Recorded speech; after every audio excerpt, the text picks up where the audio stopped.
Standing right now completely submerged in water yesterday. Now this all started about 1/8 of a mile down the creek and all came to an end right here. You see the Jeep overturned, submerged in water. The video you're about to see, you'll find it truly was a miracle that the man inside was able to survive. Technique. Jab, jab, double jab.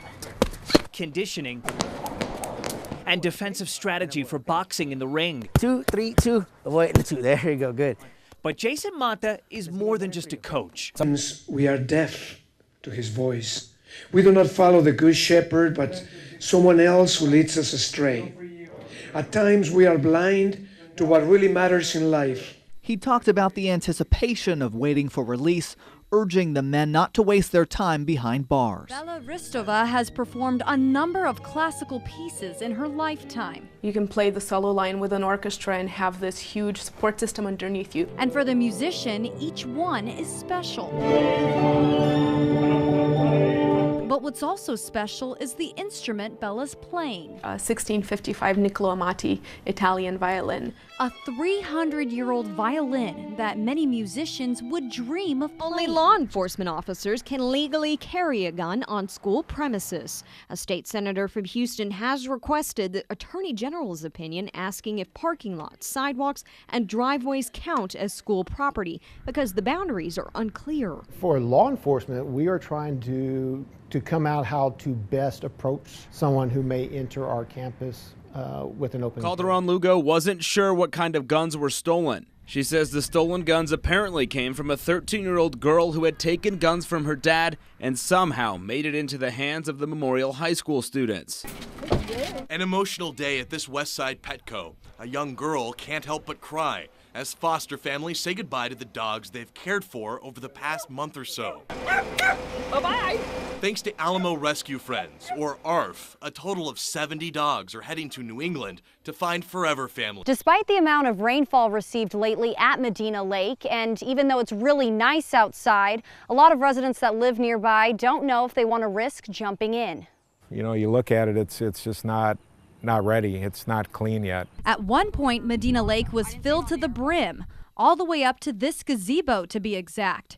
And Stephen Bonahum says it was one of the cleanest lakes in the state. I think we all want to get back to normality out here because our community has really been stricken by the drought and the use of the municipal water here. But just because there's more water in it now, he says, doesn't mean it's safe to swim in it. You know, the lake has been stagnant for going on 3 years now, and as we all know, you can get all kinds of parasites or things can happen in stagnant water that you would not want to swim in. You got to just use common sense and look at it and go, well, there's a bunch of stuff floating right here and the water's kind of stagnant. Mike Crandall, owner of Wally's Water Sports, has already tested the waters. We've been getting in it every day almost. So ultimately, the real question is to swim or not to swim. Again, I just want to find out what the quality of the water is before I jump in. Now, we also spoke to the Medina County Health Department this afternoon. They were saying that they've tested several areas of Medina Lake, starting with the south side of the dam. And so far, nothing too bad to report. It's more of a swim at your own risk, they say. Reporting at Medina Lake, Kristen Leone, News 4 San Antonio. It was on December 30th when this fireworks display here in Lake Hills was actually broken into and thousands of dollars of fireworks were taken. But as it turns out, it was much more than just fireworks that were stolen that day. And that's because this wasn't just an ordinary fireworks display. This one is owned by the Faith Tabernacle Church in Lake Hills, and the profits from the sales were supposed to be used to fund what they call the FT52 food pantry. But when I went to grab the handle, I always pull on it to make sure it's locked, you know, just for security.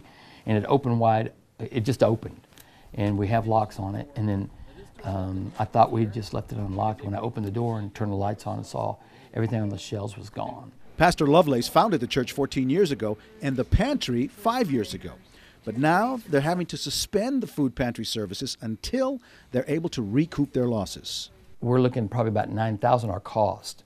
What we would have made would have been about $15,000, which that would have helped the church tremendously, helped the food bank tremendously. The food pantry provides food to approximately 275 to 300 families each week. That's almost 1,000 people that have come to depend on this weekly food distribution. Over 575 pounds of food distributed just in this past year, making it one of San Antonio Food Bank's largest distributors of food. So how can we help? To help us would be, again, I hate to say it, but it's monetary right now. We need the money to fund it, to keep it going. Money not just to buy food for gas, but to pick up the food from the San Antonio Food Bank and then distribute it around Bandera County. And how would the pastor like to handle the ones who stole from them? What I'd really like the individual to maybe see this and come forward and say, hey, I did it. Or somebody who knows him says, hey, we know he took it. And maybe he would come and just confess what he did. You know, the Bible says confession is good for the soul. Mike Hernandez, News 4 San Antonio. For the first time, we heard from the referee that was hit, Robert Watts, and the former Jay assistant coach, Mac Breed. The two players in question, though, did not show up, but the UIL did decide that they had heard enough to begin making decisions. The UIL was surprised to see Breed testify today, who did so with the same intensity he coaches with. I would take a bullet for these players, and that is what I thought I was doing when I initially took the blame. He says frustration fueled by perceived bad calls by the refs boiled over when he heard this. Player reported to me that one official was calling him, and please excuse my language, a Breed admits to saying in a heated moment to no one in particular on the sideline on September 4th in Marble Falls. This got to pay the price. By now, millions have seen what happened later in the game. I know that I did not tell either of these players or any other players to hurt anyone. Robert Watts was the man hit. With respect to my health, privacy, not well. Not well. He echoed his previous written statement, testifying, as I said before, I did not use the N-word, did not use any racial slur. I've officiated over 450 games in the state of Texas and have never had any issue at all. The Texas Association of Sports Officials, or TASO, said their investigation corroborates that. The UIL will allow Breed back on a sideline, but asked him to redirect his intensity. As far as the cussing and stuff like that, it needs to stop. My dad's been coaching a long time, and he knows how intense I am. He knows my style of coaching. And he's always told me I don't need to be that way. He's suspended for the 2015-16 school year. He's also publicly reprimanded and placed on 2 years probation. The two J players involved, sophomore Victor Rojas and senior Michael Moreno, did not appear today before the UIL to tell their side. We're disappointed. We've said that from the very beginning. We wanted to have the opportunity to visit with those young men. Both will be suspended from UIL activities until they testify. Jay head coach Gary Gutierrez was given public reprimand and 2 years probation today. The team was not punished. Potential punishment for Watts will be decided once the written report on TASO's investigation is made available to the Sports Officials Committee. Breed and Watts did share a moment today right after this UIL hearing ended. They shook hands and exchanged some words. Now, what exactly was said, we don't know. Both declined comment right after the meeting. In Round Rock, Andrew Lawfoam, News 4 San Antonio.